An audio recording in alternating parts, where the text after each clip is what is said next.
Ahoy, ahoy! Welcome to the next section of my 1850s project. So on this one, I'm going to be working on the day bodice. If you look back at my plan video, you'll see I'm making two bodices, one for evening and one for day. Now, for mine, I'm going to be using the Truly Victorian pagoda bodice pattern. I'm gonna be naughty. I did so much soul searching. And I'm willfully doing something that's not historically accurate. I decided I am going to add a center back seam. That's not really something, at least that I have seen in surviving garments. However, so much of what I want with this project, my big goal was ease of alterability. And truly the easiest way to alter a bodice is to have a really big seam allowance in the back and just take it out and put it back together. The other spot where I'm willfully diverging is on my, I'm gonna use a serger.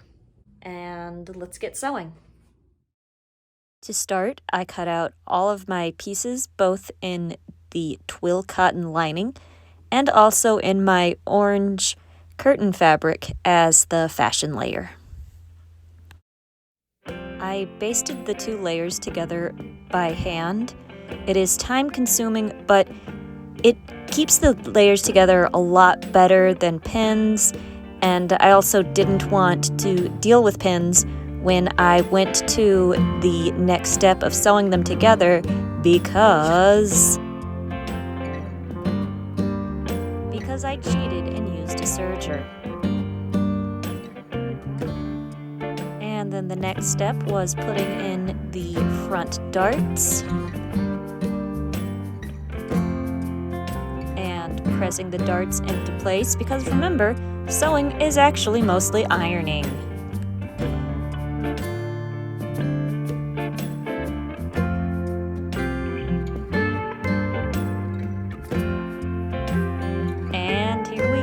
Starting to put together some seams. Looks like that's the back seam going together right there.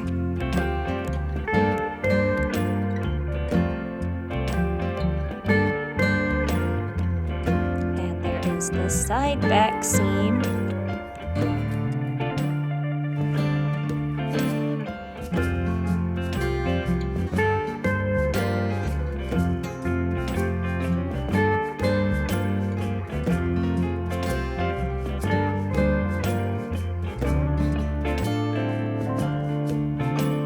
So for some reason, I have that notebook right there, which is where I took my rehearsal notes from when I was in a production of Titus Andronicus in January of 2020, which was weird because in January of 2020, I was in a production of Titus Andronicus, but then in January of 2021, it felt like real life was Titus Andronicus. Back to the bodice, the side seam is going together right here.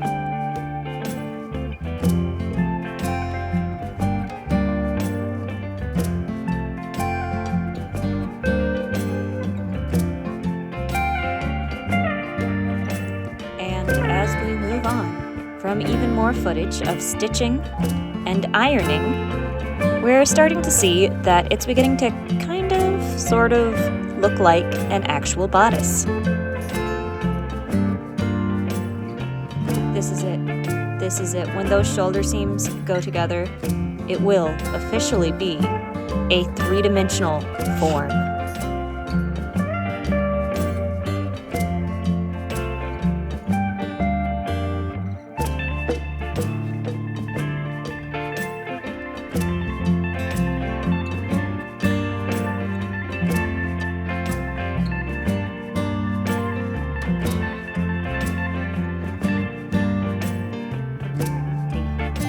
Get ready because it's coming. It's coming, and look, it's a shape.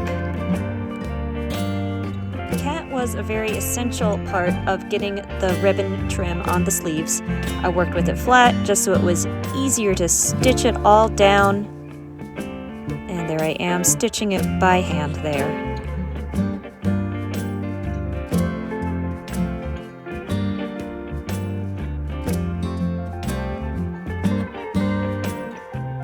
I was on my own, however, for putting the trim on the sleeve caps.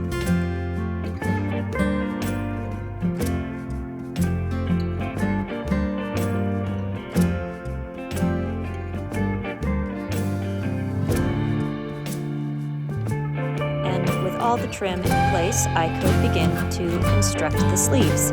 So this began by stitching the seams together.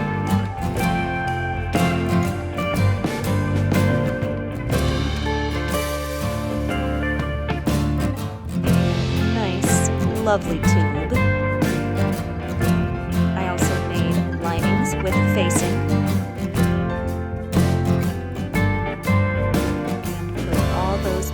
Together.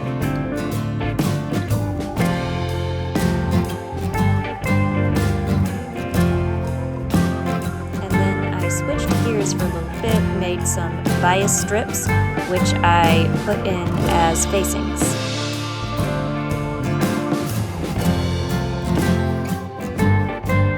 And then I used some good old cable ties as the boning.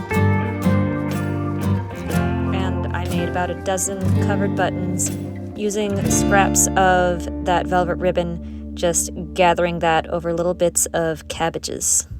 Then it was just a matter of sewing on the buttons and everyone's favorite, hand-sewn buttonholes. Last step was putting in a little bit of padding at the bust to help the fit. I'll be doing a whole video on how to do that in a couple weeks, so stay tuned for that. And it's done!